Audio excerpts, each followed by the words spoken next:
Hey friends, if you wish to mark entries in Microsoft Word, then please watch this video. I will guide you through the procedure.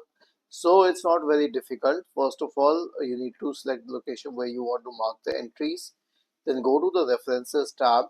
In the Index section, you will get this option to mark entry, and then it will mention the main entry name, and then you can mark the entries here. Okay, so you can check either the current page or some other page, and then you can mention a cross reference, and then you can select whether you want it in bold or italic.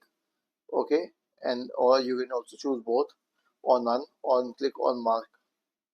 Okay, now see what happens. It will mark the entries this way. So this is how it does. I usually prefer to do it at the end of the sentence, but you can choose it accordingly. Was this helpful?